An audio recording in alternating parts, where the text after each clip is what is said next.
Hi, folks. I know I started this conversation with you by saying that bipolar disorder as we understand it, is a lie. All right, so if I've come to understand it as a lie, then what is the truth that I've come to understand about bipolar? In this video, I'm going to go into that truth. I'm going to talk about what I came to understand and how I understand bipolar to be something very different. This is vitally important to the way that I came to mental health. Without this understanding, I would have never cured bipolar. I would not be healthy today because I would still be building on a foundation that simply is not true. I was not born this way. I was broken along the way. So stay tuned, stick with me a few minutes, and let me share with you my story and the truth that I've come to understand as to what bipolar is.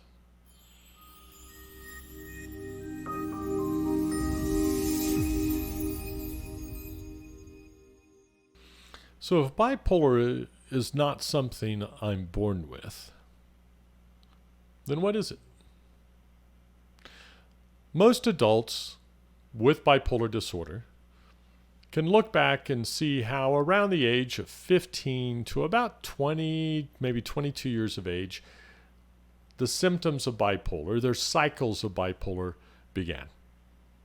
So they'll often say, if you ask the psychiatric community or psychologists, they'll say that that was the onset of bipolar. They were still born bipolar, but that's when the symptoms of bipolar begin to manifest. Now, this is important to them because that stays true with the story that you're bipolar for life, unless you're not. Now, my perspective is important, and that's why I'm taking the time to do these videos. If I beat bipolar, if I was bipolar and I'm not now, then if you're bipolar, you don't have to be bipolar anymore. That's the nature of the lie. You don't. You can be healthy. There is a path to healthiness. It's hard work, but it's possible. All right. So back to my point. What is bipolar? What is bipolar disorder? If we're not born with it, what happens? Why does it seem to manifest primarily in teenage years and up into the 20s for the first time in their life? Well, that happens to be a time of high trauma for a lot of people. So let me roll back a step. My own psychologist and I went back and forth for all of my time on this idea of nature versus nurture. And what we mean by that is, was I naturally born this way? Am I simply born broken? Or was I born different? Was I born in such a way that made me susceptible maybe to bipolar? Or was I just broken along the way? Well, my psychologist would always take the approach that we were broken along the way. And that's important because that understanding, that truth is necessary to become healthy. Because the truth is we were broken along the way. But people who have bipolar disorder share a lot of the same characteristics. We're all very sensitive. We're sensitive emotionally. We're sensitive often to changes in the environment or the climate, where phases of the moon affect people with bipolar disorder. Bipolar disorder often affects how we interact with other humans, affects our self-esteem. It changes many, many things, but you know what else it does? It gives us a lens that we're always looking through. So even our ability to reflect on bipolar itself becomes difficult. You know, I had times of depression, I had times of mania, and I had the time in between that we would call normal, but in reality, it's still not normal because I was still looking through the lens of a mental illness. Only now that I'm healthy can I look back and really have that perspective. All right, so is it nature or is it nurture? Well, it's both. At least that's what I've experienced. It's nature in that I was born highly sensitive. I was born what's called an empath, and I'll talk about that in later videos. And that characteristic of me made me more susceptible to trauma.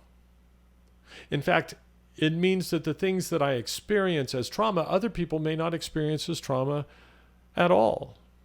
Well, does that make me weaker? In some ways, it makes me more sensitive. A blind person is less affected by bright light also, but they'd still rather have eyesight, right?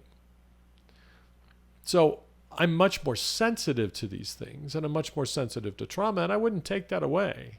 Not that I'm healthy. When I was bipolar, there's a lot of things I would have taken away. There's a lot of things you want to take away when you're bipolar. We'll leave that at that in this conversation. But healthy, I don't want to take that sensitivity away. It's part of what makes me uniquely me. Being an empath is what makes me uniquely me. But it's also what made me susceptible to experiencing the same type of situations in a way that was very traumatic. Now, if you compound that with, I've experienced a unique level of trauma in my life, that trauma plus my sensitivity is what created bipolar. Now, it didn't grow up inside of me. It happened as a result of what some psychologists referred to as a bipolar rupture. And literally what happens is you're as a result of what you experience, your subconscious is pulled in two. Your very person, who you are, is split in half. And one half is manic. And if I can find my keyboard, the other half is depressed. And with that come only the extreme emotions. This is important to understand. All of the emotions in between that high level of mania and that deep, dark depression, over a period of time they go away, and that's all you're left with. And that's part of why it happens. See, in my case, I was going through something extraordinarily painful. In fact, my life was changing in a way that my subconscious could not accept that new reality. And as a result, it split. It split because the trauma, the grief that I was experiencing at that time was so severe that it needed a safe place to experience it. Depression. And this tore my subconscious in half, creating a state of depression. And as a result, its mere twin, mania. Now, the first thing I needed to learn was that depression is a clinical state that can be measured, and mania is a clinical state that can be measured. But what are all the states in between? How did I become manic, or how do I become depressed? And so as I go forward in the videos, I'll start using terms like inflation and deflation. And that is the process of how we become manic or depressed. And these are things and tools I needed to learn in order to find my path to healing. So, what is bipolar? Bipolar is the result of trauma. Bipolar is the state in which we experience trauma at such a level that our subconscious is split in two. It's ruptured into two different states.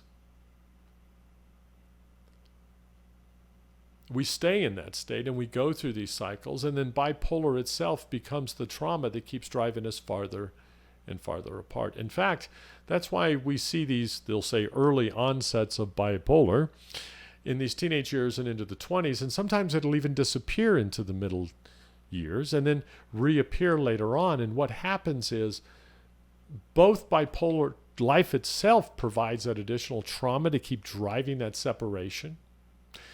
And then often polarity itself, or what you'll come to learn I call bipolar, which is polarity.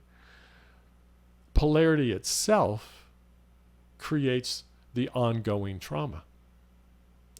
it's its own, bipolar's its own worst enemy, if you will, right? The cycles itself.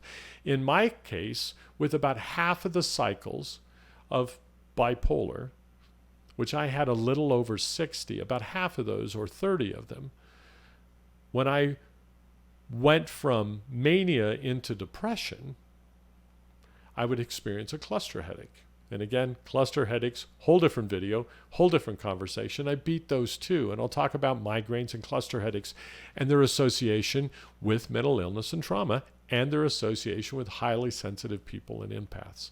So bipolar, what is it?